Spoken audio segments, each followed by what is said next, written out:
বাংলাদেশ একজন ইব্রাহিম জাদরান কবে পাবে নাকি আদৌ পাবে না?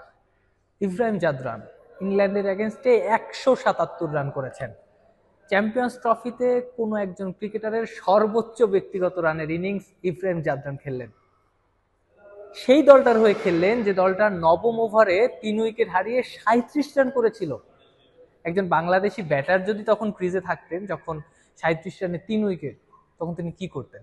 নাজমুল হোসেন শান্ত আগের দিন প্রেস কনফারেন্সেই বলেছেন যে কেন তাদের স্ট্রাইক রেটটা এত কম ছিল, কারণ নিয়মিত বিরতিতে তারা উইকেট হারাচ্ছিলেন, এজন্য তারা ডট বল খেলেছিলেন।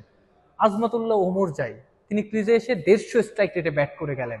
মোহাম্মদ নাবি 24 বলে 40 করলেন, 160 স্ট্রাইক রেটে ব্যাট করে গেলেন। ইব্রাহিম জাদরান যিনি কিনা 3 উইকেট স্কোরবোর্ডে দেখেছেন 37 রানে, তখন 8 ওভার 2 বল, সেই জায়গাটা থেকেও নিজেকে একবারের জন্য গুটিয়ে নেননি। 120 স্ট্রাইক রেটে তিনি 177 রান করে গেলেন। ওয়ানডে ক্রিকেটটা কিভাবে খেলতে হয় সেটা আফগানিস্তান দেখিয়ে দিল। 325 করলো তারা ইংল্যান্ডের মতো টিমের এগেনস্টে। বাংলাদেশের যখন 35 রানে 5 উইকেট পড়ে যায়, সেখানে তাওহিদ হৃদয়, জাকের আলী অনেকরা নিজেদের গুটিয়ে নেন, কিন্তু ইব্রাহিম জাদরানরা কি গুটিয়ে নিয়েছেন? তারা গুটিয়ে নেননি।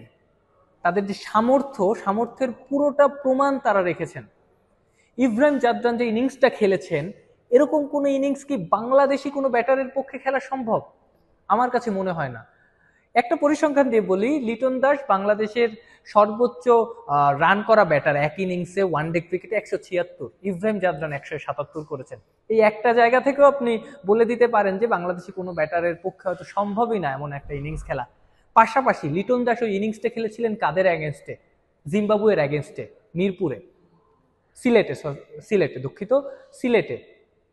ইব্রাহিম জাদরান কাদের এগেনস্টে খেললেন? ইংল্যান্ডের এগেনস্টে খেললেন। আর্চারদের মতো বোলারদের এগেনস্টে খেললেন। টপ ক্লাস ইনিংস যাকে বলে তেমন একটা ইনিংস খেললেন। চ্যাম্পিয়ন্স ট্রফির মতো বড় মঞ্চে ইংল্যান্ডের মতো প্রতিপক্ষের এগেনস্টে এমন ইনিংস খেলা মানে কথার কথা না। এটা কোনো এটা কোনো মামার হাতের মোয়া না যে আপনি চাইলেন আর নিয়ে নিলেন। আপনার সামর্থ্য দেখাতে হয়, আপনার স্কিল দেখাতে হয়, এবং নিজের স্কিলের উপর বিশ্বাস থাকতে হয়, নিজের কনফিডেন্সটা শো করতে হয়, নিজের ক্যালিভারটা শো করতে হয়, যেটা ইব্রাহিমরা পারেন, বাংলাদেশি কোনো ব্যাটাররা হয়তো সেটা পারেন না।